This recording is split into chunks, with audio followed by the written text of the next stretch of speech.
जी, सभी को नमस्कार।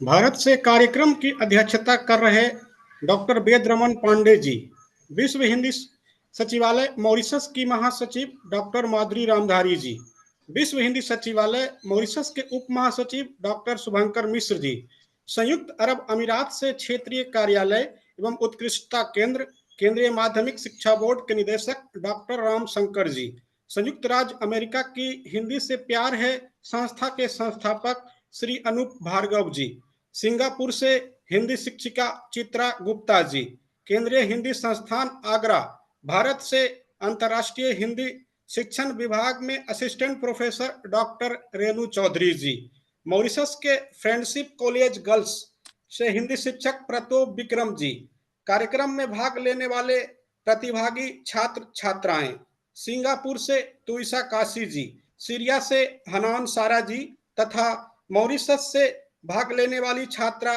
प्रियाग चारवी जी, फेसबुक से जुड़े सभी सम्माननीय दर्शकों का हार्दिक अभिनंदन।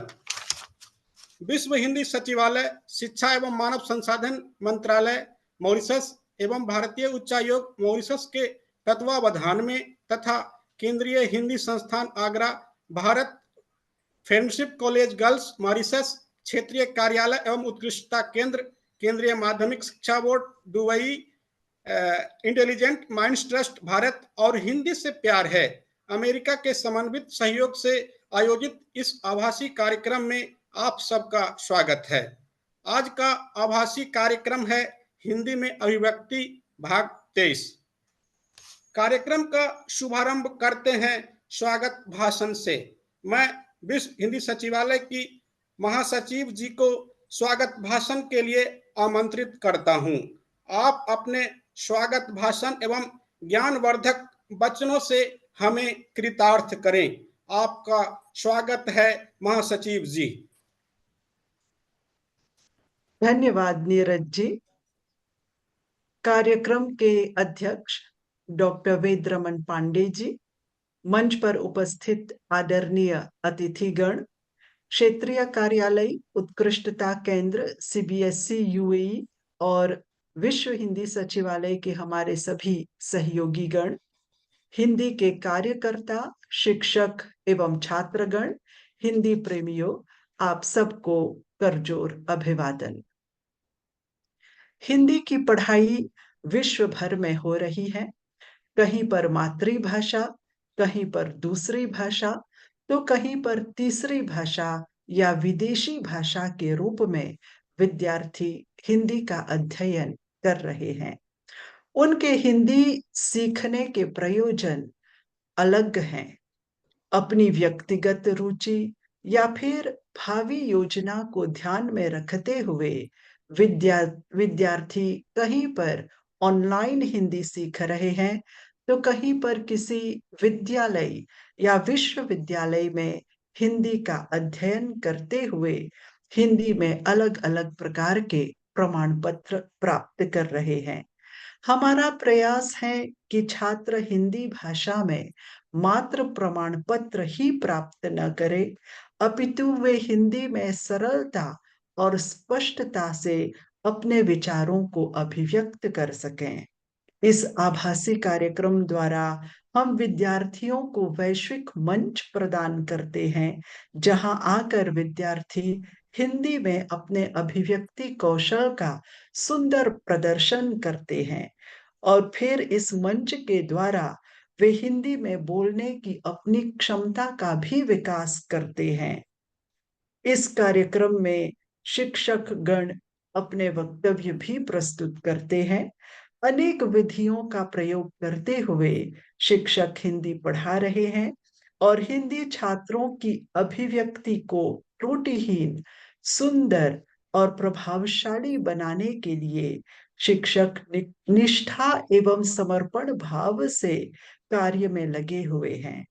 हिंदी में अभिव्यक्ति के 23वें संस्करण में हमें सिंगापुर, सीरिया, भारत और मॉरिशस के छात्रों और शिक्षकों को सुनने का मौका मिलेगा और परिचर्चा सत्र के उपरांत अध्यक्षीय वक्तव्य का भी लाभ प्राप्त होगा।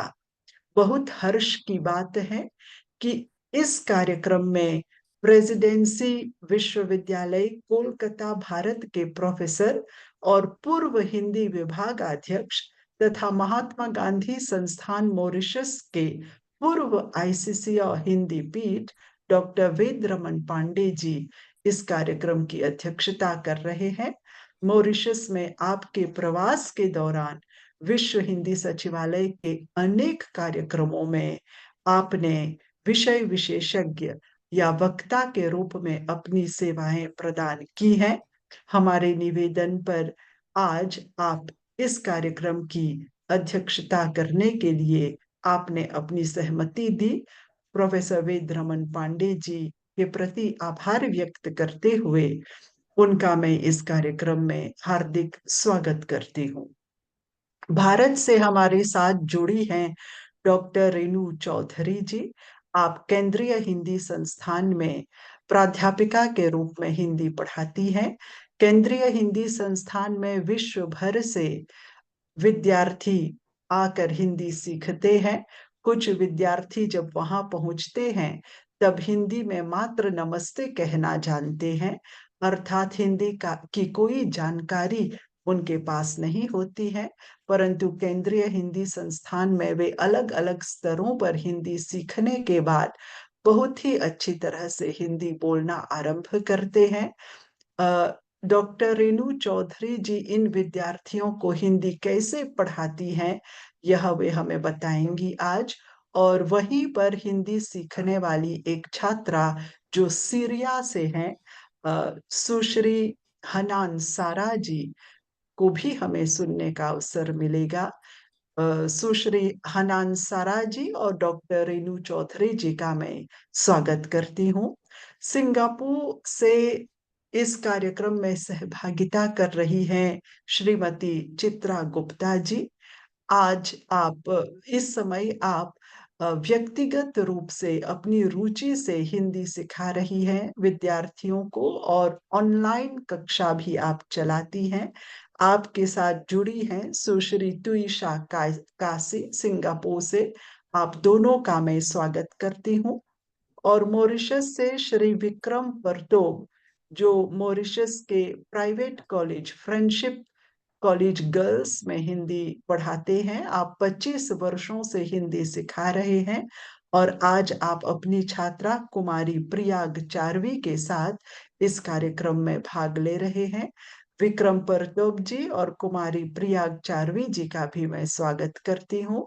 इस कार्यक्रम में हमेशा की तरह कुछ हमारे परम आदरणीय अतिथि जुड़ते हैं। मैं देख रही हूँ श्री डॉक्टर नरेश मिश्र जी हैं, डॉक्टर वेंकटेश्वर राव जी हैं और साथ में प्रथम बार के लिए जुड़े हैं श्री अच्छा जी हमारे साथ। और इस कार्यक्रम के बाद भावी कार्यक्रम में उनकी अध्यक्षता भी होने वाली है। सूरीनाम से श्री लाला राम लैला जी जुड़े हैं और चेतना भारती जी इंदौर से जुड़े हैं। तो आप सबका मैं स्वागत करती हूँ और ऑनलाइन हमें सुन रहे सभी श्रोताओं का स्वागत है। सभी हिंदी प्रेमियों का तहे दिल से स्वागत किया जाता है। सबका अभिनंदन है। धन्यवाद।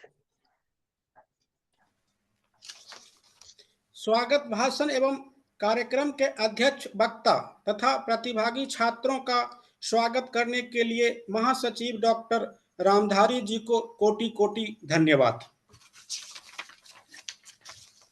सभी वक्ता तथा छात्र प्रतिभागियों से विनम्र अनुरोध है कि कृपया निर्धारित समय सीमा का ध्यान रखते हुए अपनी प्रस्तुति दें। आइए आज के कार्यक्रम की पहली छात्रा तुइशा काशी जी को सुनते हैं जो सिंगापुर से हमारे साथ जुड़ी हैं। आप 12वीं कक्षा की छात्रा हैं। 11वीं तक आपने द्वितीय भाषा के रूप में हिंदी की पढ़ाई की है। आपने 2 कविताएं भी लिखी हैं। वायलिन तथा गिटार बजाने के अतिरिक्त आपको मिठाई बनाने का भी शौक है। आपका स्वागत है तुइशा काशी जी। Thank you. मंच पर विराजमान सभी गुणीजनों को मेरा सादर प्रणाम। मेरा आज का विषय है इलेक्ट्रॉनिक उपकरण जैसे स्मार्टफोन, टैबलेट इत्यादि छात्रों की पढ़ाई में सहायक है या बाधक। मैं प्रारंभ करती हूँ अपनी बात नानी, दादी और माँ के समय से। उन दिनों कक्षा में पढ़ाई केवल पाठ्य पुस्तकों द्वारा कराई जाती थी। शिक्षक अपनी बातों को समझाने के लिए ब्लैक बोर्ड का इस्तेमाल करते थे और छात्र अपनी नोटबुक्स में लिखते थे। लिखने और याद करने पर अधिक ध्यान केंद्रित करते थे।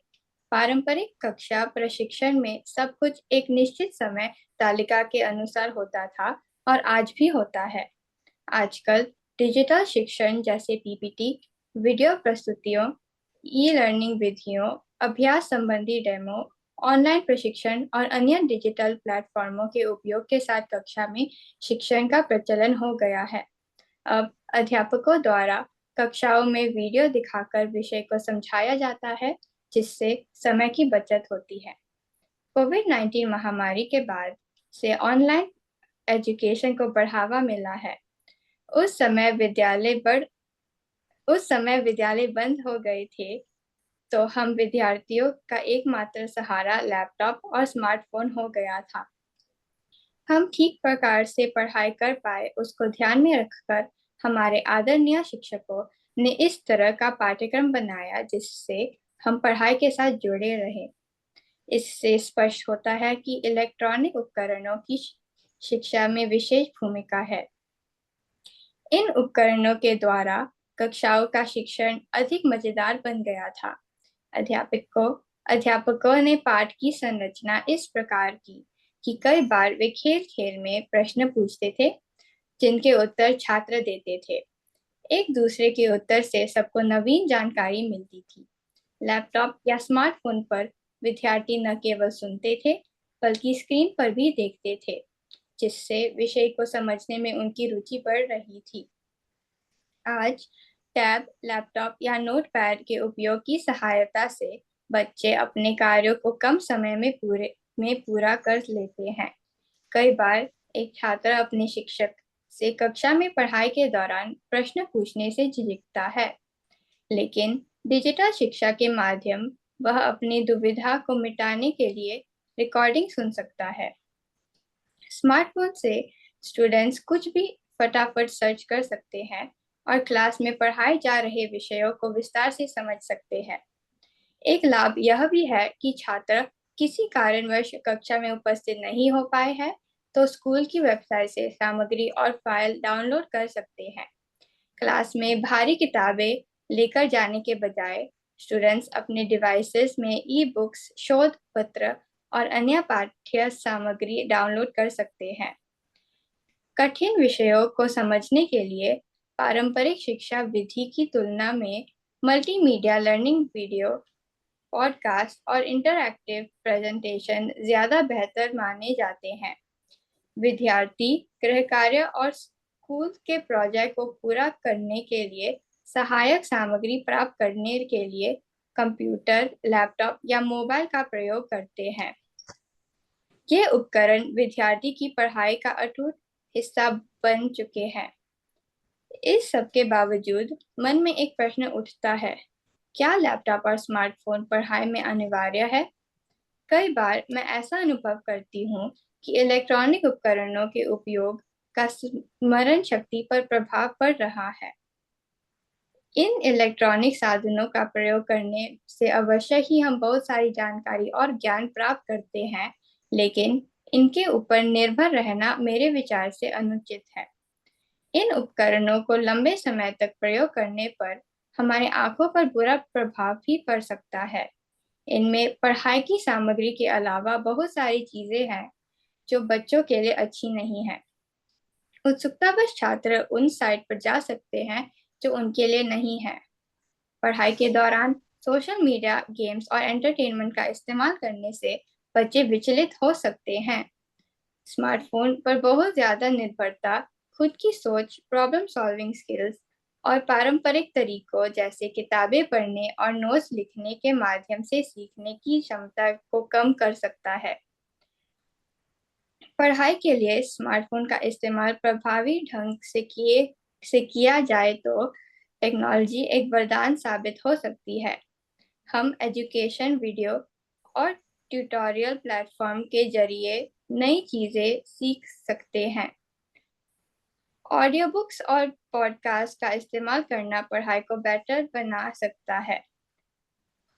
निष्कर्ष रूप से मैं कहना चाहूंगी कि इलेक्ट्रॉनिक उपकरणों की सहायता से पढ़ाई करने के साथ पुस्तकें अवश्य पढ़नी चाहिए।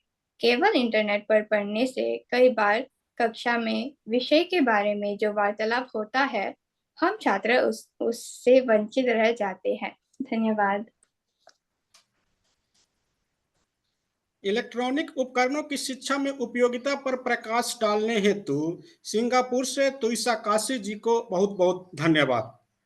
अगली प्रस्तुति हनान सारा जी द्वारा होगी, जो सीरिया से हमारे साथ जुड़ी हैं।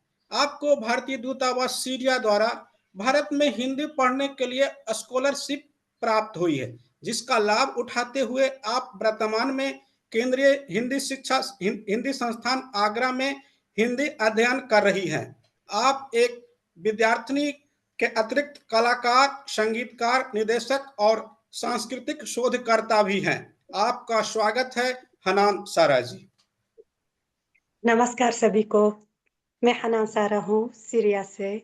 मैं एक कलाकार, निर्देशक और संगीतकार हूँ। मैं टेलीविजन, सिनेमा, थिएटर और रेडियो में काम करती हूँ। मैं higher institute of dramatic art में एक प्रशिक्षिका थी। मैं अब आगरा में केंद्रीय हिंदी संस्थान में हिंदी भाषा पढ़ रही हूँ। मैं एक सांस्कृतिक शोधकर्ता भी हूँ, खास तौर पर भाषाओं, सभ्यताओं, धर्मों और निश्चित रूप से कलाओं में। मैंने 2 साल तक धर्मशास्त्र का अध्ययन किया और धर्मों और संस्कृतियों में अपने अध्ययन और शोध को पूरा करने के लिए भारत आए। भारत को एक ऐसा देश माना जाता है जो धर्मों और संस्कृतियों को एक साथ लाती है। मैंने सीरियक और अरामिक सहित कई प्राचीन सेमेटिक भाषाओं का भी अध्ययन किया है। यह मेरे भारत में पहले मौका नहीं है, यह मेरी छोटा मौका है।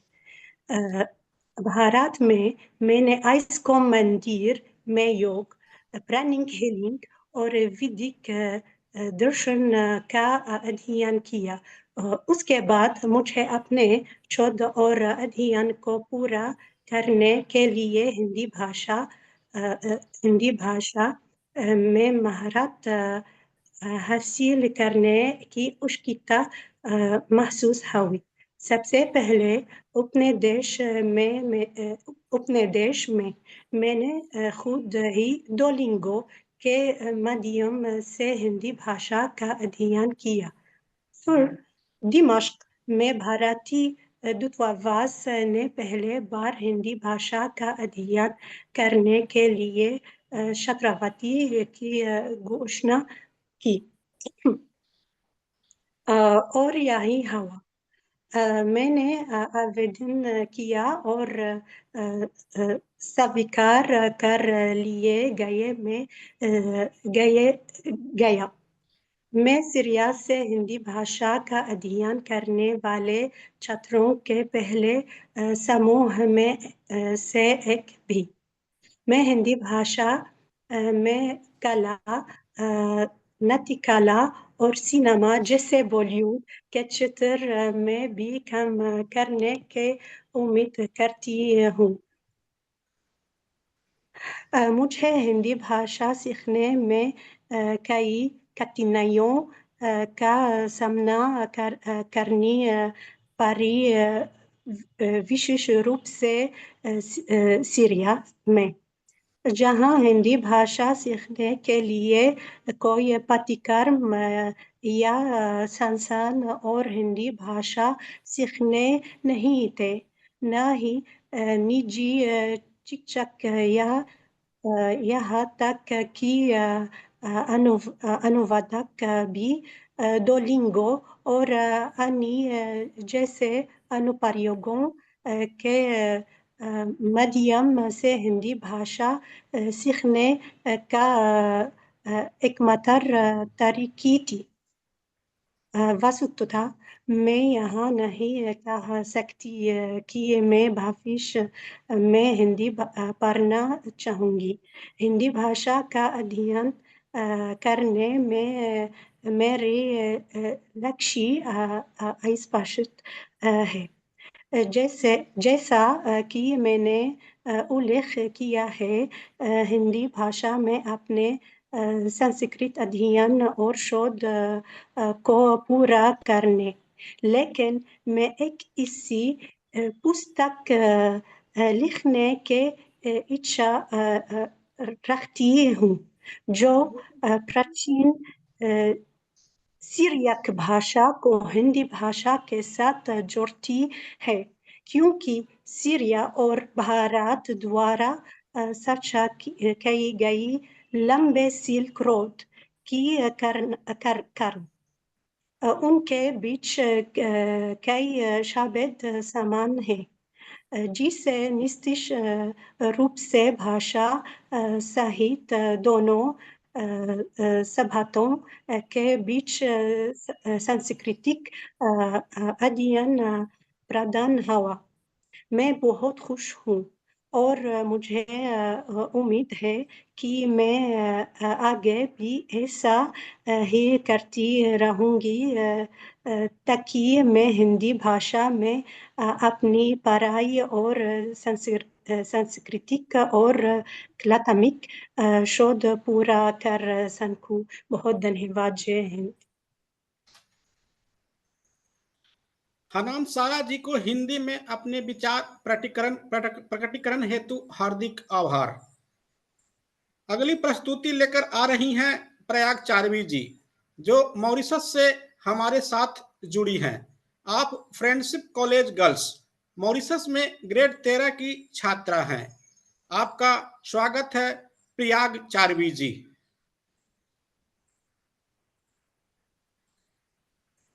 आप सभी को मेरा सादर प्रणाम। मेरा नाम चारवी प्रयाग है और मैं फ्रेंडशिप कॉलेज गर्ल्स की छात्रा हूँ। मैं ग्रेड 13 में पढ़ रही हूँ और मैंने हिंदी विषय को मेन लेवल का चयन किया है। जब मैं अपनी दूसरी सहपाठिनियों को कहते सुनती हूँ कि हिंदी एक कठिन विषय है, तो मुझे हंसी आती है।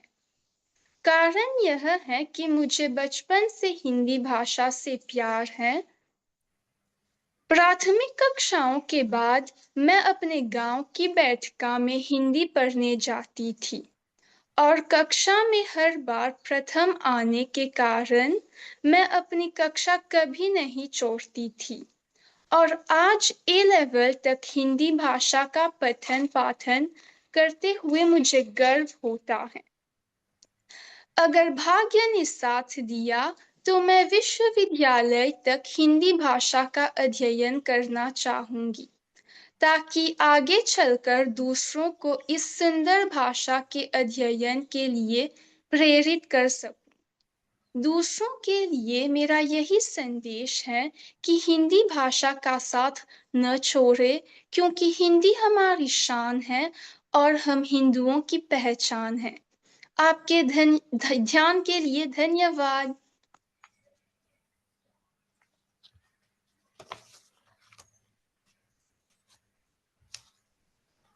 इतने सुंदर ढंग से हिंदी में अपनी बात रखने के लिए मॉरिशस से प्रयाग चारवी जी को बहुत बहुत धन्यवाद। कार्यक्रम को आगे बढ़ाते हुए अब हम वक्तव्य के लिए चित्रा गुप्ता जी को आमंत्रित करते हैं, जो सिंगापुर से हमारे साथ जुड़ी हैं। आप सिंगापुर में महिला काव्य मंच की विदेश महासचिव के अतिरिक्त अनेक मंचों से भी जुड़ी हुई हैं। आप गद्य और पद्य दोनों विधाओं में अपनी लेखनी चलाती हैं। भारत से प्रकाशित पत्रिकाओं बाल भारती तथा गर्भनाल में आपकी अनेक कविताएं व कहानियां प्रकाशित हो चुकी हैं। आपको सिंगापुर संगम द्वारा सन 2023 में अंतर्राष्ट्रीय गौरव भूषण सम्मान से सम्मानित किया जा चुका है। इन सभी विशेषताओं के अतिरिक्त आपको खाली बैठना बहुत आनंददायी लगता है। वक्तव्य के लिए आपका स्वागत है, चित्रा गुप्ता जी। धन्यवाद नीरज जी। और मंच पर आसीन आदरणीय साथियों को मेरा प्रणाम एवं बच्चों को आशीर्वाद। सुश्री माधुरी रामधारी जी का विशेष रूप से धन्यवाद, जिन्होंने मुझे अवसर प्रदान किया। हिंदी में अभिव्यक्ति। सबसे पहले मैं अभिव्यक्ति से क्या तात्पर्य है मैं बताऊंगी। अभिव्यक्ति का अर्थ है पूर्ण संप्रेषण हो, वक्तव्य का स्पष्टीकरण हो। इसके द्वारा मनुष्य अपने मनोभावों को प्रकाशित करता तथा अपनी भावनाओं को रूप देता है। आज मैं हिंदी में अभिव्यक्ति में उच्चारण और व्याकरण के महत्व पर चर्चा करूंगी। सर्वप्रथम मैं कुछ उदाहरण प्रस्तुत करूंगी। मेरे को आज कल्पना के साथ स्कूल के बाद बाजार जाना है। क्यों जाना है? उसका परसों जन्मदिन है, उसके लिए कोई गिफ्ट खरीदना है। तेरे को कोई काम नहीं हो तो मेरे साथ चल। संग्रहालय में पुराने अस्तर देखकर बहुत मजा आया। मैं मेरे भाई के साथ जा रहा हूँ। अपन तो मस्त रहते हैं। हमने शाम को जाना है। सुनने वाले को बात तो समझ आई, किंतु यहाँ एक प्रश्न है, क्या वक्ता ने ठीक से उच्चारण किया? क्या व्याकरण की दृष्टि से वाक्य त्रुटि रहित थे? भावों एवं विचारों की अभिव्यक्ति व आदान प्रदान के लिए हम भाषा के दो रूपों का प्रयोग करते हैं, मौखिक और लिखित। मौखिक भाषा में उच्चारण बहुत महत्वपूर्ण है। उच्चारण करते समय कुछ अक्षर गले से, कुछ तालु से, कुछ तालु के मध्य के सबसे ऊंचे भाग से, कुछ तालु और दांत के बीच के उभरे भाग से, कुछ दोनों होठ, कुछ नीचे के होठ और ऊपर के दांत से, तो कुछ स्वर यंत्र के आधार पर उच्चारित किए जाते हैं। इस प्रकार कह सकते हैं कि अक्षरों के उच्चारण के स्थान निश्चित हैं। सारांश यह है, यदि अभिव्यक्ति के समय ध्वनि का उच्चारण उसके निश्चित स्थान से नहीं करेंगे तो अभिव्यक्ति त्रुटिपूर्ण एवं प्रभावहीन हो जाएगी।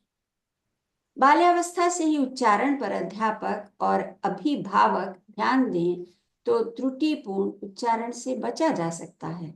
क, ख, ग, घ, ड, ढ, च, छ, त, थ, ट, ठ, ब, भ के उच्चारण का अभ्यास कराएं। कुछ उदाहरण इस प्रकार हैं। कमल खिल रहा है। क और ख में भेद बताएंगे। गाय घास खा रही है। डलिया के पास ढोलक रखी है। चाय को छलनी में छानो। तुम्हारा थैला कहाँ है? टमाटर टोकरी में रख। बोतल में ठंडा पानी भर। बालकों को इस प्रकार के वाक्य बनाने के लिए प्रोत्साहित करें। इससे सीखने की प्रक्रिया में रोचकता बनी रहेगी। नींव बनने के बाद लिखने में भी त्रुटियां कम होंगी।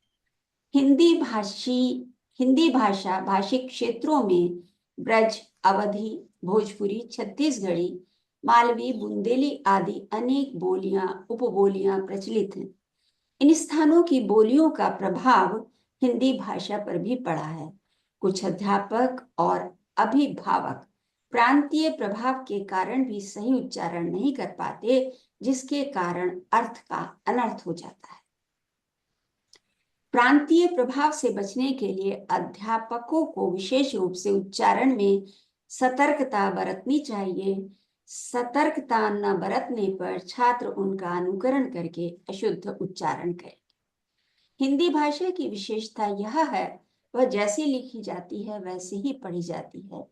इसके बावजूद कुछ लोग सही उच्चारण नहीं करते, जैसे आमदनी को आमदनी कहना, प्रताप को प्रताप कहना, परमात्मा को परमात्मा, पढ़ाई को पढ़ाई, प्रणाम को प्रणाम, क्षत्रिय को क्षत्रिय, वृक्ष को वृक्ष और कृष्ण को कृष्ण, सत्येंद्र को सत्येंद्र कहना इत्यादि। कई बार बालक श और स का उच्चारण ठीक स्थान पर से नहीं करते, जैसे शहर में आजकल बहुत प्रदूषण हो रहा है। व्यक्ति के मन में संतोष होना चाहिए। नमस्कार के स्थान पर लोगों को नमस्कार कहते सुना जा सकता है। निरंतर अभ्यास द्वारा इस त्रुटि को भी दूर किया जा सकता है। गायन में उच्चारण के महत्व को अनदेखा नहीं किया जा सकता। दूरदर्शन पर आने वाले रियलिटी शोज में विभिन्न भाषा भाषी क्षेत्रों से गायक आते हैं। जब वे गीत गाते हैं तो हर अक्षर को कहाँ से बोलना है इसका अभ्यास करके ही मंच पर प्रस्तुति करते हैं। अपवाद स्वरूप कुछ बालकों के कंठ, तालु, होठ, दांत आदि उच्चारण अंगों में दोष होते हैं, अतः वे अक्षरों और शब्दों का सही उच्चारण नहीं कर पाते। उनकी समस्या को ध्यान में रखकर सावधानी पूर्वक बोलने का अभ्यास कराना चाहिए। छात्र को मानसिक पीड़ा ना हो यह भी ध्यान रखना चाहिए। उच्चारण शुद्ध हो इसके लिए कुछ सुझाव हैं। शुद्ध उच्चारण करने वाले साथियों को सुनने से उच्चारण दोष दूर हो सकता है। इसके अतिरिक्त रेडियो, टेप रिकॉर्डर, बीबीसी पर हिंदी के कार्यक्रम सुनकर तथा पॉडकास्ट, यूट्यूब आदि के माध्यम से उच्चारण दोष को सुधारा जा सकता है। आचार्य प्रवर पंडित सीताराम चतुर्वेदी उच्चारण के बारे में कहते हैं, जैसे मतवाला हाथी एक पैर रखने के पश्चात दूसरा पैर रखता है, उसी प्रकार एक एक पद और पदांत को अलग अलग स्पष्ट करके बोलना चाहिए। अंत में मेरा नम्र निवेदन है, हिंदी भाषा का उच्चारण त्रुटि रहित रहे, हिंदी भाषा स्वस्थ रहे। धन्यवाद। हिंदी में अभिव्यक्ति पर इतनी सूचना परक व ज्ञानवर्धक वक्तव्य के लिए आपका बहुत बहुत धन्यवाद। अगले वक्तव्य के लिए हम डॉक्टर रेणु चौधरी जी को आमंत्रित करते हैं, जो आगरा भारत से हमारे साथ जुड़ी हैं। वर्तमान में आप केंद्रीय हिंदी शिक्षण संस्थान आगरा, शिक्षा मंत्रालय भारत सरकार के अंतर्राष्ट्रीय शिक्षण विभाग में असिस्टेंट प्रोफेसर के पद पर सेवारत हैं। आपको तुलसी हिंदी सेवी सम्मान 2023 के अतिरिक्त संस्कार भारती मथुरा, भारतीय सेवा न्यास 20वां आदि साहित्यिक संस्थाओं से सम्मानित किया जा चुका है। आपका स्वागत है रेणु चौधरी जी। सभी को मेरा नमस्कार। मैं डॉक्टर रेणु चौधरी, केंद्रीय हिंदी संस्थान शिक्षा मंत्रालय भारत सरकार की ओर से आप सभी का बहुत बहुत स्वागत करती हूँ। और प्रोफेसर माधुरी रामधारी जी का मैं बहुत बहुत धन्यवाद देती हूँ, जो उन्होंने इस आभासी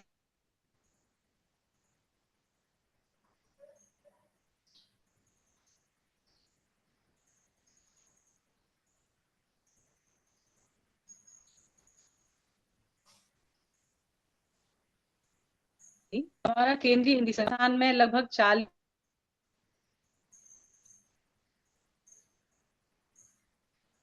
सीखने संस्थान में जो छात्र हैं इन्हें हिंदी सिखाना मुश्किल है, लेकिन असंभव नहीं है, क्योंकि इन्हें थोड़ा बहुत हिंदी का ज्ञान होता है और हिंदी के प्रति इनकी रुचि होती है।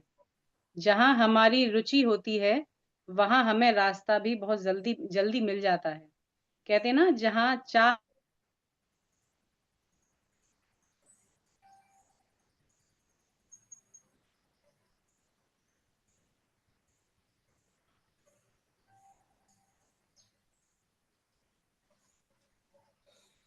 दूतावास है, देश में भारतीय दूतावास से संपर्क करते हैं और प्रतिवर्ष जो आवेदन निकाले जाते हैं वहाँ आवेदन करके ये भारत के लिए आते हैं। और भारत में भी अपने संस्थान में हम इनकी एक परीक्षा लेते हैं। परीक्षा के भी 2 स्तर होते हैं, लिखित परीक्षा और साक्षात्कार।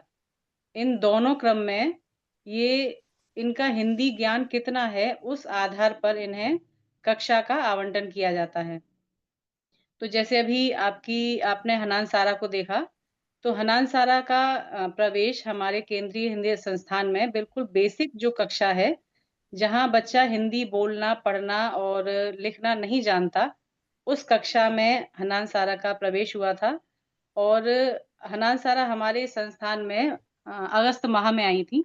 अभी आप लोगों ने उनकी हिंदी देखी, सुनी, तो आप समझ गए होंगे कि इतनी जल्दी इतना अच्छा अभिव्यक्ति देना, ये हमारे संस्थान के माध्यम से सिखाया गया है। हमारी एक कक्षा में लगभग 18 से 19 देशों के छात्र पढ़ते हैं।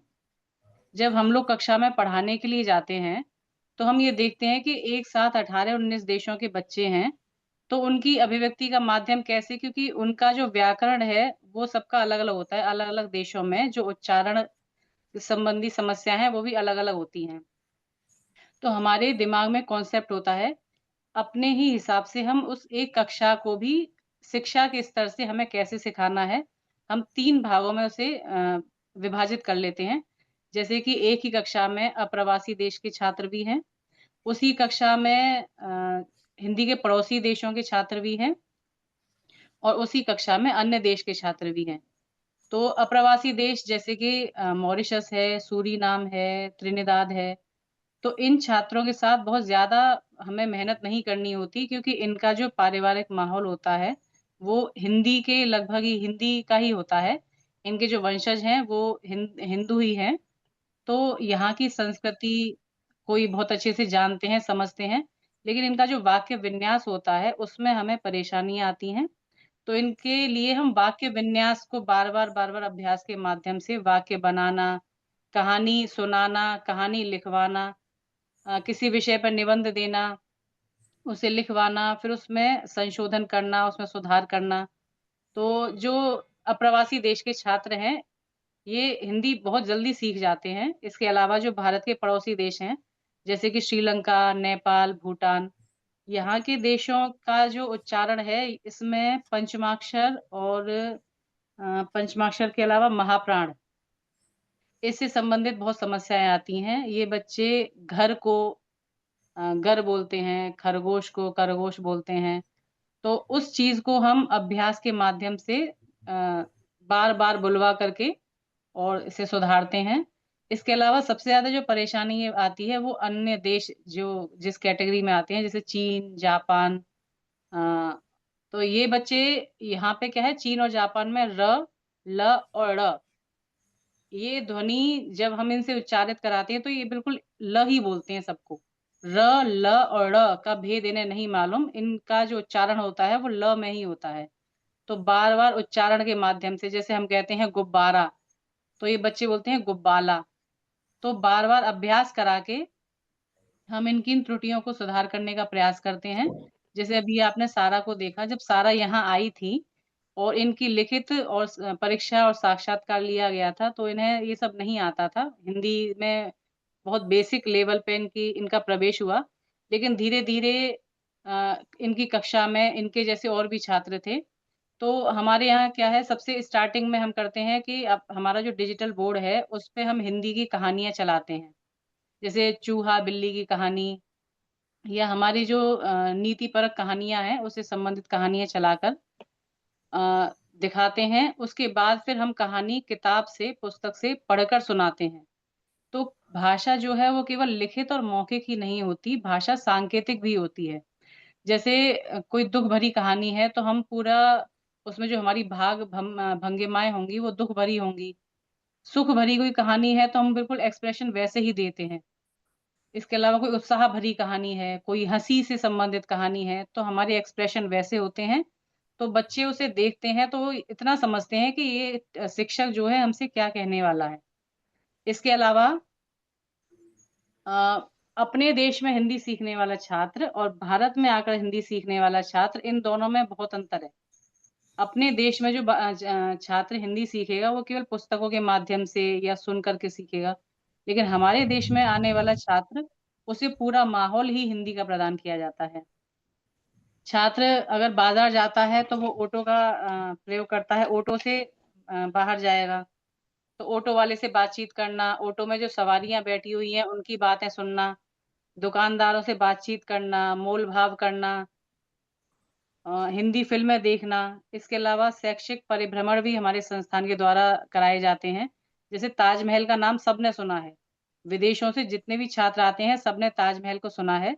हम ताजमहल बच्चे को लेके जाते हैं, फ़तेहपुर सीकरी लेके जाते हैं, इंडिया गेट दिखाते हैं, भारत के विभिन्न क्षेत्रों में परिभ्रमण कराते हैं और फिर बोलते हैं कि इनके लिए आपने जहाँ की यात्रा की, उसके बारे में 10 पंक्तियाँ या 20 पंक्तियाँ हमें लिख कर दिखाओ। अब बच्चा फिर उसे अपने हिसाब से उसकी अभिव्यक्ति करता है। जहाँ गलतियाँ होती हैं, बच्चा हमसे पूछता है। तो ये एक तरीका है हिंदी को बहुत अच्छे से सिखाने का। इसके अलावा हमारे यहाँ का एक मूल मंत्र और है। हम ये कहते हैं कि रुक कर बोलो, अटक कर बोलो, गलत बोलो, लेकिन हिंदी बोलो। क्योंकि जब आप गलत करेंगे तो आगे वो चीज़ें सही भी होंगी और गलतियों से ही इंसान सीखता है।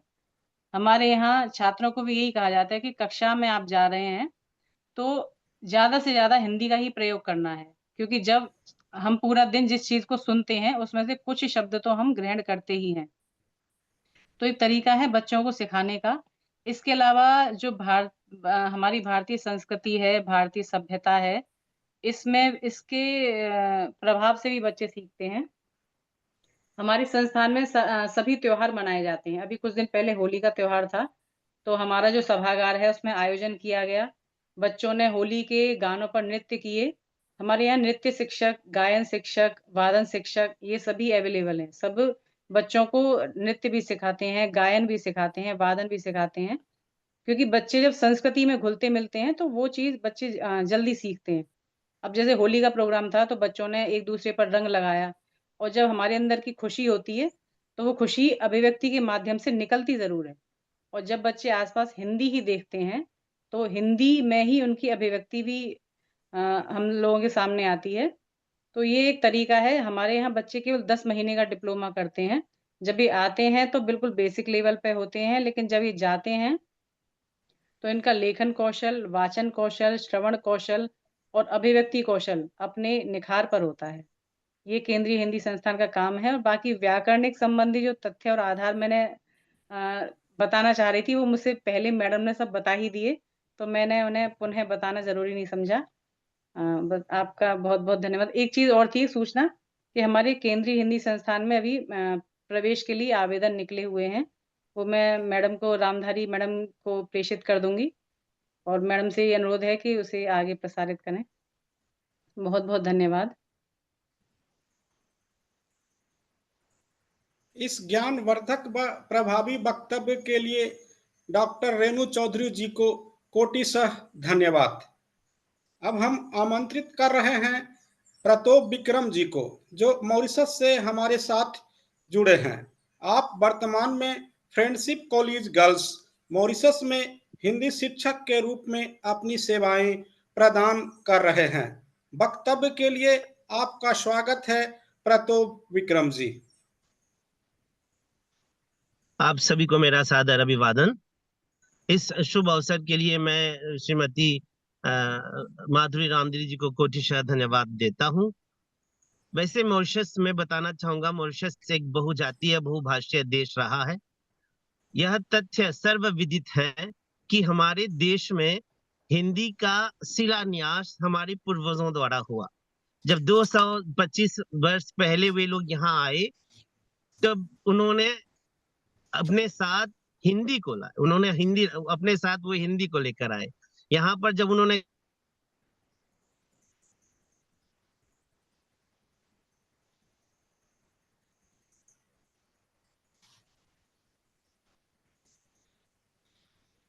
कर देश को सुंदर बनाया, वही पूर्वज हमें देश में हिंदी को लाया। और हमारी यही कोशिश रहती है। मैं विक्रम प्रतोप लगभग 27 साल से अध्यापन क्षेत्र में हूँ। 20 साल मैंने फ्रेंडशिप कॉलेज गर्ल्स में पढ़ाया। मैं और भी आगे भी पढ़ा रहा हूँ। मेरी कोशिश यही रहती है कि मैं अपने छात्राओं को, सिंगल सेक्स गर्ल्स स्कूल है, लड़कियों की का विद्यालय है, मेरी कोशिश यही रहती है कि मैं ज्यादा से ज्यादा बच्चियों को हिंदी के लिए आकर्षित कर सकूं। दुख की बात यह है कि पूरे मॉरिशस में 50% से बच्चों को हिंदी पढ़ने की रुचि घट गई। जब मैंने प्रवेश किया था 20 साल बाद, तो मेरी कक्षा में 47 बच्चियां ए लेवल के लिए थी, लेकिन अब 5-6 कम से कम 2 एक आती हैं, लेकिन फिर भी हैं, हम रुचि दिखाते हैं और हिंदी की अभिव्यक्ति में केवल पुस्तकीय ज्ञान से नहीं, बल्कि मैं उनको कभी गा कर भी सुनाता हूँ, कभी नाटक की रुचि दिखाता हूँ, कभी उनको ऑडियो विजुअल रूम भी ले जाते हैं, ताकि बच्चों में अभिरुचि रहे। हमारा विद्यालय कभी कभी बच्चों के लिए स्पिरिचुअल टूर का भी आयोजन करता है, जहां हम बच्चों को ऐसी संस्थाओं में ले जाते हैं जहां पर हिंदी भाषा का पठन पाठन होता है। और हमारे सब बच्चों में 5 कौशल होते हैं, 5 स्किल, जिनमें से देखना एक है। हम बच्चों को मैं खासकर मैं बच्चों को जो रूम ले जाता हूँ जहां पर मैं उन लोगों को एनिमेटेड फिल्में, एनिमेटेड स्टोरीज दिखाता हूँ। जैसे ए लेवल की छात्राएं, उनके लिए यूट्यूब में आती हैं पुस की रात कहानी, जो पाठ्यक्रम के अनुसार उसने कहा था, ऐसी ऐसी 5 कहानियां हैं हमारे पाठ्यक्रम में। मैं बच्चों को पूरी कोशिश करता हूं कि बच्चे उसमें संलग्न रहे और पूरी तरह से सीखें। हम मुझसे पहले वो सिंगापुर की जो अध्यापिका थी, उन्होंने पूरी लिपि बता दी। अक्षर बच्चों को सीखना चाहिए। उन्होंने मेरा काम भी आसान कर दिया, क्योंकि मैं भी उन पर ही बोलने वाला था। लेकिन जितनी अच्छी तरह से उन्होंने सिखाया, मेरी भी कोशिश यही रहती है कि मैं उन्हीं की तरह बच्चों को अक्षर, ज्ञान, वर्णमाला सब सिखाऊं, ताकि आगे चलकर बच्चे इस हिंदी की ध्वजा को ऊपर लहराते रहे। आपने मुझे ध्यान से सुना, और मैं अंत समाप्त करने से पहले मैं यही बोलूंगा कि जब तक मैं अध्यापन क्षेत्र में रहूंगा, मेरी कोशिश यही रहेगी कि हिंदी का मान बढ़ता जाए। आप सभी को मेरे ध्यान के लिए धन्यवाद। इस सुंदर तथा छात्रोपयोगी वक्तव्य के लिए प्रतोक विक्रम जी को हार्दिक आभार। अध्यक्षीय भाषण से पहले हम 5 मिनट का परिचर्चा सत्र करेंगे। परिचर्चा सत्र के लिए मैं विश्व हिंदी सचिवालय की महासचिव डॉक्टर माधुरी रामधारी जी को मंच सौंपता हूं। आपका स्वागत है महासचिव जी। धन्यवाद नीरज जी। कुछ समय पहले डॉक्टर रेणु चौधरी जी ने उल्लेख किया कि केंद्रीय हिंदी संस्थान में आवेदन, बच्चों की पढ़ाई के लिए आवेदन निकल चुका है, और मैं उन्हें आश्वासन देती हूँ कि इसका हम विश्व भर में प्रसार करेंगे अपने वेबसाइट और अपने सभी सोशल मीडिया साइट्स के माध्यम से। और मैं व्यक्तिगत रूप से सभी शिक्षकों को, विद्यालयों को यह जो आवेदन पत्र निकला है उसे मैं प्रसारित करूंगी। यह मैं डॉक्टर रेणु चौधरी जी को आश्वासन देती हूँ। और अभी अभी हम सब ने विक्रम परतोक जी को सुना। उनका अंतिम वाक्य यह था कि उनका प्रयास लगा रहेगा कि हिंदी का मान बढ़ता जाए। तो हम सब की यही कामना है कि हम सब व्यक्तिगत रूप से प्रयास करें कि विश्व भर में हिंदी का मान बढ़े, उसकी प्रतिष्ठा में वृद्धि हो। हमारे साथ जुड़े हैं अनेक विद्वान, और कार्यक्रम के प्रारंभ से ही डॉक्टर आच्छा जी, जो चेन्नई भारत से हैं, वे सभी प्रतिभागियों को और वक्ताओं को सुनते आ रहे हैं। उनसे मैं निवेदन करूंगी कि 2 शब्दों में, एकदम एक मिनट में अपने विचार वे व्यक्त करें। बहुत बहुत धन्यवाद मैडम। मुझे तो बड़ा आश्चर्य हुआ जब सीरिया को मैंने हिंदी में सुना। आवाज आ रही है? जी, आवाज आ रही है जी। तो मैंने उनको सुना तो मुझे बड़ा अच्छा लगा। असल में भारत में भी उच्चारण को लेकर के आपको क्षेत्रीय रूप मिलेंगे, इसमें कोई बहुत ऐतराज की बात नहीं है। जो नए लोग सीखते हैं उनके लिए सबसे बड़ी बात यह कि वो अपनी बात को कह पाते हैं या नहीं कह पाते हैं, और सामने वाला श्रोता उसको ठीक से लेता है या नहीं लेता है। मेरे एक जापानी विद्यार्थी थे, मैं बहुत साल पहले की बात कह रहा हूँ, कम से 1980 के आसपास की बात कह रहा हूँ। तो मैंने उनसे कहा था कि बोले हम कैसे सीखें सर, वो एमए कर रहे थे। तो मैंने कहा आपके सीखने के और सही उच्चारण को पकड़ने के लिए जरूरी है कि आप बच्चों में घुले मिले, और जितना हम बच्चों में घुलते मिलते हैं उतना ही उस सहज अभिव्यक्ति को, उच्चारण की सही दिशा को, शब्दावली को कहीं न कहीं बुनते हैं। तो ये बहुत जरूरी है कि हम कितने बच्चों के साथ या फेमिलियर होकर के परिवेश देकर के उनको दे पाते हैं। पर सचमुच में आज बहुत अच्छा लगा जब सिंगापुर को भी सुना, तो खैर वो तो ठीक है हिंदी वाले हैं, लेकिन सिंधिया के और रेणु चौधरी जी ने तो बहुत ही अच्छा, मतलब जो उनकी प्रविधि है पढ़ाने की, तो मैं सचमुच इन शुभकामनाएं करता हूँ। बहुत अच्छा, विद्यार्थियों का जो प्रेजेंटेशन है वो भी बहुत बढ़िया है। मॉरिशस की बालिका ने बहुत अच्छा बोला। मैं तो सीरिया वाली मैडम को भी बहुत बहुत धन्यवाद देता हूँ कि बहुत ही अच्छा बोला। आप सबको शुभकामनाएं। धन्यवाद सर। वास्तव में मैं भी जब केंद्रीय हिंदी संस्थान गई थी तो Syria, Cambodia, Mongolia, Egypt, Bulgaria आदि अलग अलग देशों के विद्यार्थियों के साथ मेरा मिलना जुलना हुआ और उन्हें हिंदी में बात करते हुए मैंने सुना और मन बहुत ही प्रसन्न हुआ, प्रभावित में हुई। और मेरे मन में विचार आया कि बारी बारी से इन सभी देशों के हिंदी पढ़ने वाले विद्यार्थियों को इस मंच पर लाना है।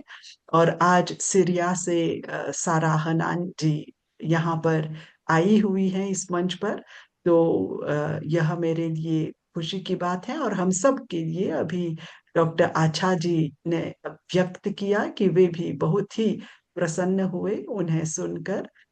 तो डॉक्टर आछा जी को मैं धन्यवाद करती हूँ। और हमारे साथ जब भी डॉक्टर नरेश मिश्र जी जुड़ते हैं तो उन्हें सुनने का मन करता है। मैं उनसे निवेदन करती हूँ कि वे भी अपनी टिप्पणी हमारे सामने रखें। डॉक्टर नरेश मिश्र जी।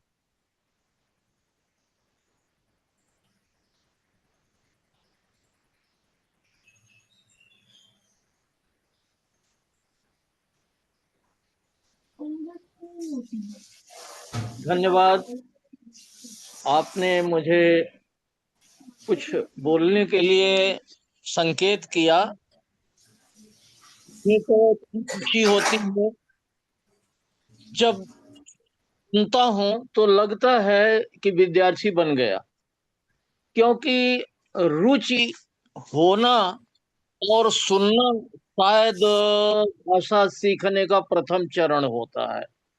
और जब हम सुन लेते हैं, सुनने के बाद अगला कदम होता है हम बोलने का प्रयास करते हैं। तो बोलने के लिए सीखना आवश्यक है। तो इतने लोगों का बोलना मुझे सिखाता रहा और मुझे लगा था कि सीखने की कितनी सुंदर परंपरा है। अब जब सीख लेते हैं तो उसके बाद लिखने की प्रक्रिया चलती है और लिखने के बाद शुद्धता मानकीकरण की प्रक्रिया चलती है। इतनी सुंदर चर्चा हुई तो मुझे लगा कि यह कार्यक्रम का नाम अभिरुचि रखा गया था और भाषा, हिंदी भाषा के अध्ययन और उसके प्रति रुचि और उसे विश्व पटल पर पहुंचाने का जो ये कार्यक्रम है उसके लिए मैं हार्दिक बधाई देता हूं। हार्दिक धन्यवाद। बहुत धन्यवाद सर, बहुत धन्यवाद। डॉक्टर पीयूष कुमार द्विवेदी जी हमें सुन रहे हैं। अगर आप जुड़ सकेंगे और अपनी टिप्पणी दे सकेंगे तो हमें अच्छा लगेगा। डॉक्टर पीयूष कुमार द्विवेदी जी।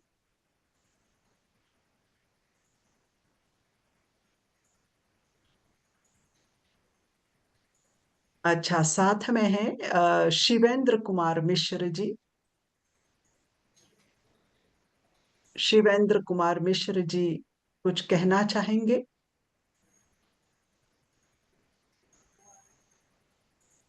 ठीक है। सूरीनाम से हमारे साथ जुड़ी हैं लैला लालाराम जी।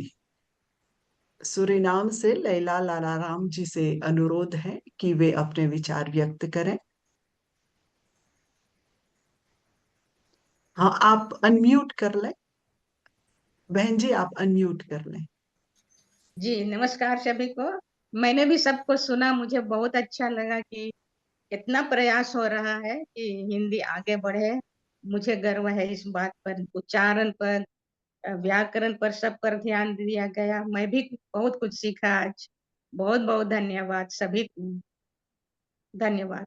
बहुत बहुत धन्यवाद बहन जी, आपके जुड़ने से हमें भी प्रोत्साहन मिलता है और कार्यक्रम को हम आगे बढ़ाते चलते हैं। हमने 3 वक्ताओं को अभी परिचर्चा सत्र के दौरान सुना। अब मैं निवेदन करती हूँ नीरज कुमार जी से कि वे अध्यक्ष महोदय जी को सादर आमंत्रित करें। परिचर्चा सत्र में भाग लेने के लिए सभी विद्वत जनों का हार्दिक धन्यवाद। परिचर्चा सत्र के बाद अब हम बढ़ते हैं अध्यक्षीय भाषण की ओर। हिंदी में अभिव्यक्ति की उपयोगिता पर प्रकाश डालने हेतु अध्यक्षीय भाषण के लिए अब हम आमंत्रित करते हैं डॉक्टर वेद रमन पांडे जी को, जो कोलकाता भारत से हमारे साथ जुड़े हैं। आप प्रेसिडेंसी विश्वविद्यालय कोलकाता में हिंदी विभागाध्यक्ष से पूर्व महात्मा गांधी संस्थान मॉरिशस में ICCR हिंदी पीठ के रूप में अपनी सेवाएं प्रदान कर चुके हैं। आपको 25 वर्षों का लंबा शैक्षणिक अनुभव है। आपने विश्व हिंदी सचिवालय द्वारा प्रकाशित पत्रिकाएं, विश्व हिंदी साहित्य तथा विश्व हिंदी पत्रिका के संपादन में अपना सहयोग प्रदान करने के अतिरिक्त अनेक अंतर्राष्ट्रीय सम्मेलनों तथा सेमिनारों में अपनी सहभागिता दी है। आप महात्मा गांधी संस्थान द्वारा प्रवासी हिंदी सृजनात्मक लेखन अंतर्राष्ट्रीय सम्मान तथा विश्व हिंदी सचिवालय द्वारा आयोजित अंतर्राष्ट्रीय व्यंग लेखन प्रतियोगिता के निर्णायक मंडल के सदस्य भी रह चुके हैं। इसके अतिरिक्त आपके कई आलोचनात्मक लेख भी प्रकाशित हो चुके हैं।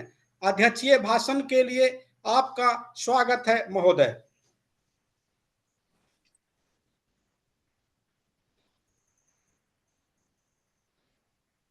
विश्व हिंदी सचिवालय की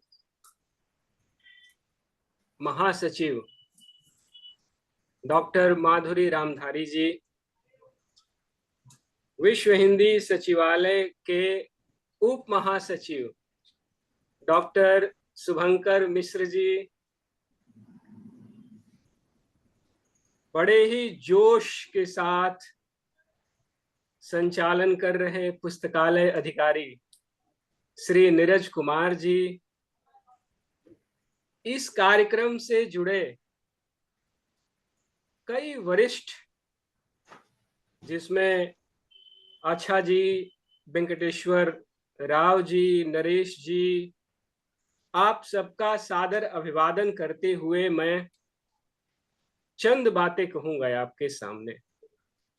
जब बात अभिव्यक्ति की है तो हिंदी के चर्चित कवि मुक्तिबोध की कविता अंधेरे में, उसकी 4 पंक्तियों से अपनी बात शुरू करूंगा। अंधेरे में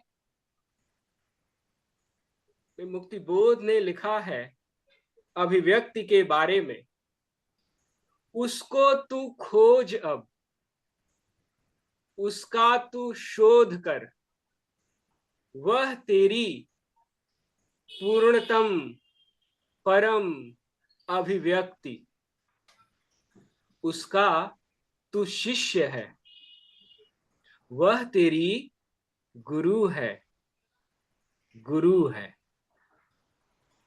यह परम अभिव्यक्ति की खोज मुक्तिबोध ने जो शुरू की थी, वह विश्व हिंदी सचिवालय से जुड़कर अब तक जारी है। अभिव्यक्ति के कई स्तर होते हैं।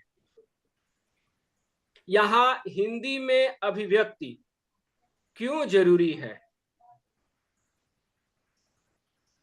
इस समय पूरी दुनिया में जो भी हिंदी सीख रहे हैं, हिंदी पढ़ रहे हैं, हिंदी जानने की कोशिश कर रहे हैं, उनमें कई स्तर हैं। कुछ लोग नई भाषा सीखने के लिए हिंदी सीखते हैं। कुछ लोग बॉलीवुड की फिल्मों को सीधे सीधे समझने के लिए हिंदी सीखते हैं।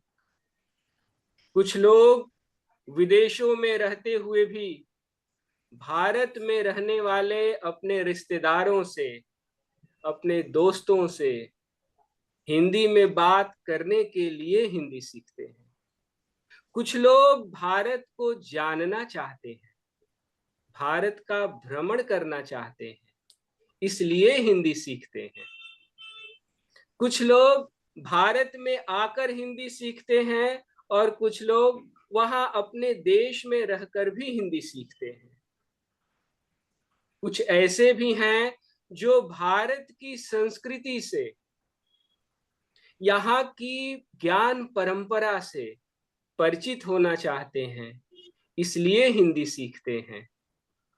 और सबसे महत्वपूर्ण बात, 21वीं सदी में भारत की अर्थव्यवस्था और उसमें जो आने वाले वर्षों में रोजगार के साधन उपलब्ध होंगे, अगर उसे हम ध्यान में रखें तो कुछ लोग इसलिए भी हिंदी सीखते हैं ताकि भविष्य में वो भारत के साथ मिलकर, भारत में रहकर या अपने देश में भी रहकर काम कर सके।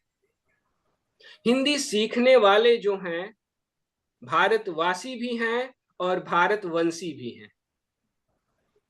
हमारे समय में भारतवासियों और भारतवंशियों इन दोनों को जोड़ने की एक महत्वपूर्ण कोशिश चल रही है और विश्व हिंदी सचिवालय मेरी नजर में दुनिया में किसी भी भाषा का वैश्विक संस्थान नहीं है, सिवाय हिंदी भाषा का ही एक वैश्विक संस्थान है मॉरिशस में। और वहां से यह जो प्रयास हो रहा है हिंदी सीखने सिखाने को लेकर, और पूरी दुनिया के लोगों को, दुनिया के छात्रों छात्राओं को, शिक्षकों शिक्षिकाओं को जोड़ने का यह जो प्रयास हो रहा है, वह बेहद ही सराहनीय भी है और प्रशंसनीय भी है। इसके लिए मैं तहे दिल से विश्व हिंदी सचिवालय की महासचिव और उप महासचिव दोनों को साधुवाद देना चाहता हूं। हिंदी जब हम सीखते हैं, कई बातें कही गई। दरअसल हम एक भाषा घर में रहते, हर भाषा का अपना एक घर होता है और उस घर के अपने नियम होते हैं। जितनी भाषाएं होती हैं उतने भाषा घर होते हैं। कई लोग इस प्रतिभा के होते हैं जो एक साथ कई घरों में आवाजाही करते हैं। कुछ लोगों का आजीवन एक ही भाषा घर रह जाता है। मॉरिशस में रहने के दौरान मैंने महसूस किया, मैंने देखा, मैंने जाना कि वहां लगभग लोगों के 5 भाषा घर होते हैं और बड़ी आसानी से वे एक भाषा घर से दूसरे भाषा घर में चले जाते हैं और उससे वापस चले आते हैं।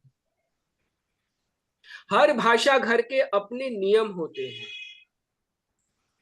आप उन नियमों को अगर नजरअंदाज करेंगे तो वही शब्द, वही उच्चारण दूसरे भाषा घर में जाने पर बिल्कुल अपना अर्थ बदल देंगे। जैसे हिंदी में अगर हम कहें कि राग किसी से है और किसी से विराग है, तो राग का मतलब किसी से प्रेम है।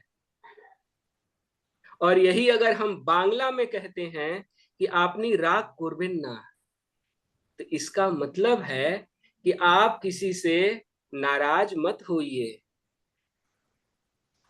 तात्पर्य यह कि शब्दों के अर्थ शब्द के भीतर नहीं होते, शब्दों के अर्थ उस भाषा घर में होते हैं और जो दो लोग आपस में संवाद करते हैं उनके बीच होते हैं। इसलिए शब्द का कोई निश्चित अर्थ नहीं होता है। अर्थ दो लोग आपस में मिलकर भरते हैं। अब भाषा के जो स्तर होते हैं, कई स्तर होते हैं, सामान्यतः 3 स्तर होते हैं।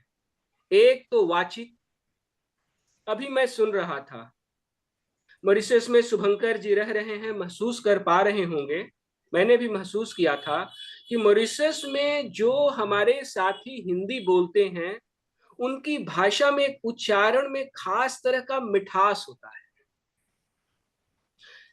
हनान सारा जी बोल रही थी, उनकी भाषा में भी एक खास तरह का कैशोर्य मिठास जिसे कहते हैं। हम हिंदी बोलने वालों में उम्र के साथ वह मिठास जाती रहती है, लेकिन भारतवंशियों की भाषा में यह विशेषता होती है कि उम्र के बढ़ने के बावजूद भी वो मिठास बरकरार रहती है। ये एक फर्क होता है। इसी तरह से भाषा दूसरे स्तर पर लिखित होती है। लिखित भाषा जो होती है, अब भाषा एक होती है, लिपि दूसरी होती है। अब हिंदी को आप किसी भी लिपि में लिख सकते हैं। और तीसरे स्तर, जो तीसरा स्तर होता है, वह सृजित भाषा का, सर्जक या सर्जनात्मक भाषा, यह भाषा का सबसे उच्च स्तर होता है। इस स्तर को सभी नहीं प्राप्त कर पाते, लेकिन इस स्तर को प्राप्त करने वाले लोग दुनिया के हर देश में हैं। मॉरिशस में रहकर तो मैंने अनुभव किया है। आप लोगों में से कई लोग दुनिया के कई देशों में रहे होंगे, गए होंगे, आपने भी अनुभव किया होगा। अब थोड़ी सी बात मैं कहूं कि यह भाषा कैसे हम सीखते हैं, तो सबसे पहले जो शब्द होता है वह ध्वनि के माध्यम से। आप अपने परिवेश में जिस भाषा के शब्दों को पहली बार श्रवण विधि से सुनते हैं और सुनने के बाद उसे जो ग्रहण करते हैं, तो सुनने की क्रिया पहले होती है, फिर इसके बाद वाक की बारी आती है, बोलने की क्रिया। लेकिन भाषा जो है महज बोलकर ही प्रेषित नहीं होती है। शब्द के माध्यम से भी भाषा प्रेषित की जाती है, लेकिन इसके साथ साथ एक देह भाषा भी होती है, जहां बोलने की जरूरत नहीं पड़ती। हम अपने संकेतों से, देह से भी कई चीजों को, अपनी आंगिक भंगिमाओं से, जिसका कि नाटक में बेहद प्रयोग किया जाता है, फिल्मों में जिसका प्रयोग किया जाता है, और भाषा के माध्यम से हम अपने विचार तो प्रकट करते ही हैं, अपनी भावना और संवेदना को भी प्रकट करते हैं। भाषा के एक स्तर को सीखकर आप सूचनाएं दे सकते हैं। भाषा के उससे ऊपरी स्तर को सीखकर उसमें आप विचार प्रकट कर सकते हैं।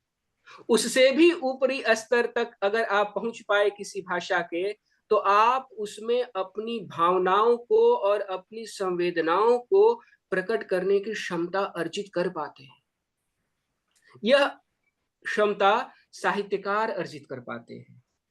इसीलिए कई बार होता है कि वो जो लिखते हैं, वो जो कहते हैं, अभी जैसे आप लोगों तक भी सूचना पहुंची होगी, हिंदी के सुविख्यात कवि, उपन्यासकार विनोद कुमार शुक्ल जी को भारतीय ज्ञानपीठ पुरस्कार मिला है।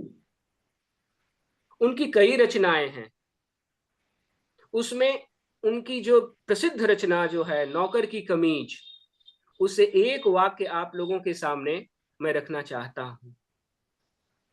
उस उपन्यास में एक शीर्षक है, हाथी आगे आगे चलता जाता है, हाथी के बराबर जगह पीछे छूटती जाती है। इसमें कोई भी शब्द ऐसा नहीं है जिसे आप समझ न पाए, लेकिन फिर भी आपको लगेगा कि इस वाक्य को शायद आप समझ नहीं पा रहे हैं। दरअसल यह भाषा उस संवेदना के स्तर तक पहुंच गई है, जहां जाकर हम दिलों से अपनी भावनाओं को दूसरे की भावना तक पहुंचा पाते हैं। मैं इस अवसर पर विश्व हिंदी सचिवालय और दुनिया भर से जो जुड़े हमारे वरिष्ठ साथी हैं, छात्र छात्राएं, शिक्षक शिक्षिकाएं हैं, उनसे यही आग्रह करना चाहता हूं कि हर देश में बोले जाने वाली भाषा की अपनी एक भंगिमा है, उसका अपना एक उच्चारण है।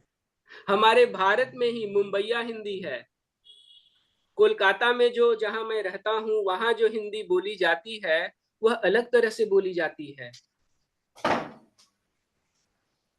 उसी तरह से दिल्ली में, हरियाणा के आसपास जो हिंदी है वह अलग तरह से बोली जाती है। फिजी में, सुरिनाम में, मॉरिशस में, कई देशों में जो हिंदी बोली जाती है अलग तरह से बोली जाती है। और वह अलगाव जो है दरअसल वहां की जिस भाषा के साथ मिलाकर हिंदी बोली जाती है उस मिश्रण से आता है। इसलिए मैं कहना चाहता हूं कि हिंदी का यह जो विविध रंग है, यह जो इंद्रधनुष है, ये पूरी दुनिया में जो बिखर रहा है, हमें इसे संजो कर रखना है, हमें इसे बचा कर रखना है। और इसके लिए विश्व हिंदी सचिवालय जो प्रयास कर रहा है वह प्रयास सराहनीय है। मैं इस अवसर पर मैं भारत वापस लौट आया हूं, लेकिन बावजूद इसके मुझे लगता है कि एक हिस्सा वहां भी छूट गया है, मॉरिशस में ही रह गया है। महात्मा गांधी संस्थान में छात्रों छात्राओं के साथ बातचीत करते हुए हमारे शिक्षक कह रहे थे, मैं जब था वहां उस कक्षा में 30 की संख्या में छात्राओं की संख्या ही अधिक होती थी। हिंदी पढ़ने वाले जो विद्यार्थी वहां के हैं, पूरी दुनिया के किसी भी हिंदी पढ़ने वाले विद्यार्थियों के साथ उन्हें खड़ा कर दें, विचार के स्तर पर, संवेदना के स्तर पर, भाषा के स्तर पर, वो कहीं से भी कमतर आपको नहीं जान पड़ेंगे। इसी तरह दुनिया के बाकी देशों में भी विश्वविद्यालयों में, सिंगापुर से हमारे मित्र जुड़े हैं, सिंगापुर में विश्वविद्यालय स्तर पर और बाकी जगहों पर भी विश्वविद्यालय स्तर पर हिंदी की जो शिक्षा दी जा रही है, अपने अपने स्तर पर अपनी अपने तरह से जो लोग प्रयास कर रहे हैं, हम सबके प्रयासों को, उन सबके प्रयासों को मैं सैल्यूट करते हुए, उनको शुभकामना देते हुए, मैं अंत में यही कहना चाहता हूं कि विश्व हिंदी सचिवालय दुनिया भर में हिंदी सीखने वालों, हिंदी बोलने वालों के लिए एक ऐसा मंच है जहां आप सहजता से हिंदी के वैविध्य को आप सुन सकते हैं, सूंघ सकते हैं, महसूस कर सकते हैं। आप सबको सादर प्रणाम। अध्यक्ष जी ने जिस प्रकार इस आभासी कार्यक्रम में हिंदी में अभिव्यक्ति पर अपनी ज्ञानवर्धक प्रस्तुति हमसे साझा की, इस हेतु आपको कोटि कोटि धन्यवाद। अब हम आभासी कार्यक्रम के अंत में पहुंच चुके हैं। सभी संस्थाओं के अधिकारियों तथा छात्र प्रतिभागियों के प्रति धन्यवाद प्रकट करने के लिए मैं विश्व हिंदी सचिवालय के उप महासचिव डॉक्टर शुभंकर मिश्र जी को आमंत्रित कर रहा हूं। आपका स्वागत है श्रीमान। नीरज जी, बहुत बहुत धन्यवाद आपका। और इस मंच के कुशल संचालन के लिए हम देख रहे हैं कि नीरज जी कितने अच्छे शब्दों के साथ इस मंच का संचालन कर रहे हैं। वो अपने दायित्व का निर्वाह करते हुए साथ साथ यथास्थान आप सबको धन्यवाद ज्ञापित भी कर रहे हैं। और फिर भी समेकित रूप से मुझे ये दायित्व है कि मैं आप सबको एक बार पुनः धन्यवाद ज्ञापित करूं। और इसमें सबसे पहले मैं आदरणीय प्रोफेसर डॉक्टर वेद रमन पांडे जी का आभारी हूं कि आप हमारे साथ जुड़े। आपने जिस तरह से भाषा की संस्कृतियों के बारे में बताया, उनके सीखने के और बारे में बताया, आपने मॉरिशस में अपने अनुभवों को हम सब से साझा किया। निश्चित रूप से आपने जिस तरह से सटीक शब्दों में और संक्षिप्त शब्दों में हम सब से अपनी बात साझा की, वो हम सब के लिए एक तरह से कहिए तो हमारे सब के लिए प्रेरणास्पद है। आपने एक बहुत अच्छी बात कही जिसमें कि हर भाषा का अपना एक घर होता है। मेरे लिए ये एक अभिव्यक्ति एक नई अभिव्यक्ति है। हम अक्सर बहुभाषावाद की बात करते रहे हैं, लेकिन इसके माध्यम से शायद हम बहुभाषावाद की मार्मिकता को, उसकी सटीकता को और उसकी संक्षिप्तता को हम और दूसरों तक और पहुंचा सकते हैं कि हर भाषा का अपना एक घर होता है। बहुत बहुत आभार। आपने जिस भाषा वैज्ञानिकता के साथ आपने इन प्रश्नों को उठाया, जिस सरोकार के साथ आपने हमारे प्रतिभागियों को उत्साहवर्धित किया, बहुत बहुत आभार। और जिस तरह से आपने हमारे कार्यों की प्रशंसा की, विश्व हिंदी सचिवालय के कार्यक्रमों की प्रशंसा की, बहुत बहुत आभार, बहुत बहुत धन्यवाद। आपकी शुभकामना के लिए और आपके इस सद्वचनों के लिए, आपकी उत्प्रेरणा के लिए बहुत बहुत आभार मान्यवर आपका। मैं आभारी हूँ डॉक्टर माधुरी रामधारी जी का, महासचिव विश्व हिंदी सचिवालय का, कि हम इस तरह के कार्यक्रम आपके निर्देशन में लाते रहे हैं। बहुत बहुत आभार आपका। मैं सिंगापुर से जुड़ी थी तुइसा काशी जी। तुइसा काशी जी, आपने इलेक्ट्रॉनिक मीडिया में बात की कि इलेक्ट्रॉनिक मीडिया हमारे लिए हिंदी शिक्षण के लिए कैसे प्रभावी है। आपने दोनों ही पक्षों की बात की। सच है कि अति सर्वत्र वर्जयेत, अधिकता किसी भी चीज में अच्छी नहीं होती है। आपने दोनों ही पक्षों को समेकित रूप से रखा, और जब आप इन दोनों के ही गुणधर्मों को समझ रही हैं, तो मुझे लगता है कि हम एक जो हमारी अगली पीढ़ी है वो इस बात को समझ रही है कि उसे कैसे भाषा शिक्षण में अपने कर्तव्य के साथ आगे बढ़ने की जरूरत है, अपने दरोकारों और सरोकार के साथ दरकार और सरोकार के साथ आगे बढ़ने की जरूरत है। बहुत बहुत आभार। आपने, बेशक आप उम्र में छोटी हो, लेकिन आपके वचन इतने गंभीर थे कि मुझे लगा कि हम सबको आपसे सीख लेने की जरूरत है। बहुत बहुत आभार आपका।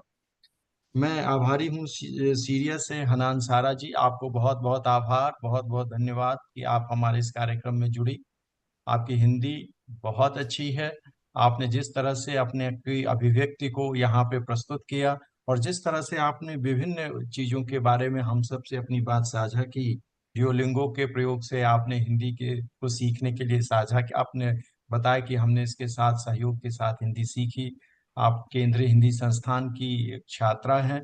बहुत बहुत आभार, बहुत बहुत धन्यवाद कि आप इसी तरह से, आप जैसे लोगों के प्रयत्नों से और आप जैसे लोगों के स्नेह से और आप जैसे लोगों के अध्यवसायिता के साथ जिस तरह से आप बढ़ रहे हैं, तो निश्चित रूप से हिंदी निश्चित रूप से आगे बढ़ेगी। बहुत बहुत आभार आपका। मैं आभारी हूँ मॉरिशस से जुड़े थे प्रिया चारवी जी का। आपने हिंदी प्रेम और अनुराग की बात की। मैं स्वयं मॉरिशस में रहता हूँ। जैसा कि आदरणीय प्रोफेसर डॉक्टर वेद रमन पांडे जी ने भी कहा कि हिंदी, यहाँ के छात्रों की हिंदी भारत से कहीं कमतर नहीं है, और आपकी भाषा, आपका प्रेम, आपका शब्दों का चयन, आपकी अभिव्यक्ति, ये सब कुछ काबिले तारीफ है। तो बहुत बहुत आभार आपका। मैं आभारी हूँ सिंगापुर से जुड़ी थी चित्रा गुप्ता जी का। चित्रा जी, आपने, आदरणीय चित्रा जी ने अभिव्यक्ति के बारे में बताया और उच्चारण के महत्वों के बारे में बताया।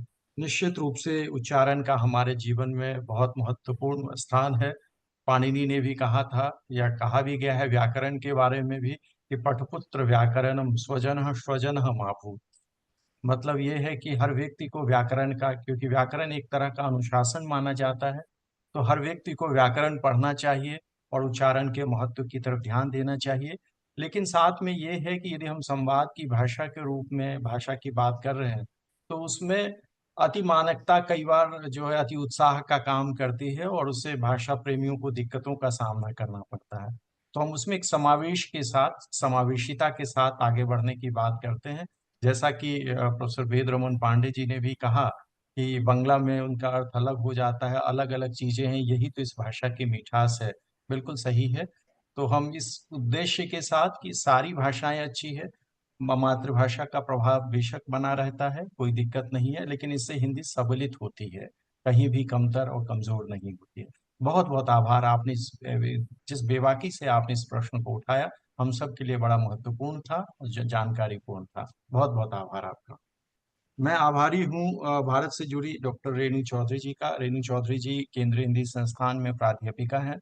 आपने हिंदी शिक्षण योजना के माध्यम से आपने बताया कि कैसे हम भारत की शिक्षा मंत्रालय इसके लिए काम करती है, हिंदी के प्रचार प्रसार के लिए हम काम कर रहे हैं। आपने भी शिक्षण में उच्चारण की बात की, और आपने एक बड़ी अच्छी बात की कि रुक कर बोलो, अटक कर बोलो, गलत बोलो पर हिंदी बोलो। तो ये एक हम सब के लिए भी बात सही है, और जितने भी भाषा के लोग यहाँ बैठे हैं और जो आभासी माध्यम से जुड़े हैं, निश्चित रूप से जब तक हम संकोच परहेज करते रहेंगे हम सीख नहीं पाएंगे। तो यदि हमें अपनी अभिव्यक्ति जो भी है, जैसे भी है, आप बोलिए, कहीं भी भाषा के आधार पर दिक्कतों का सामना नहीं करना पड़ता। और हम तो पहले से ही भारतीय संस्कृति उदार संस्कृति रही है। हम तो, आप चाहे वाक्यों को तोड़कर भी बोलेंगे हम समझेंगे उसको। तो मैं ऐसे लोग जो हिंदी सीख रहे हैं, मैं उन सबसे निवेदन करता हूँ, ये बात बहुत सही है कि रुक कर बोलो, अटक कर बोलो, गलत बोलो पर हिंदी बोलो। बहुत बहुत आभार रेणु जी आपका। मैं मॉरिशस से श्री परतोप विक्रम जी का का आभारी हूँ। वो हिंदी अध्यापक हैं, और उन्होंने हिंदी शिक्षण के संदर्भ में अपने अनुभवों को हम सबसे साझा किया। आपकी हिंदी सुनकर हमें ऐसा लग रहा था कि मैं किसी भारत के व्यक्ति को सुन रहा हूँ।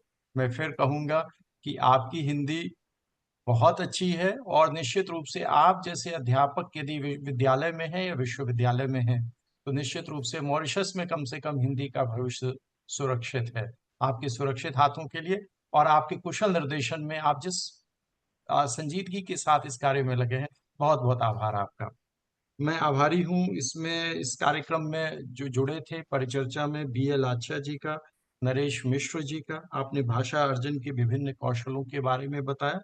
आपने लाला राम जी का भी विशेषकर आभारी हूँ कि आप सब लोगों ने इस परिचर्चा को जीवंत बनाया, हम सब के लिए इसे एक सूचनाप्रद बनाया, और हम सबको इसके माध्यम से विभिन्न संकल्पनाओं को स्पष्ट करने के लिए जो एक मंच था, उसको आपने उसका सदुपयोग किया, और हम सब के लिए आगे के लिए एक पाथेय बना रहेगा।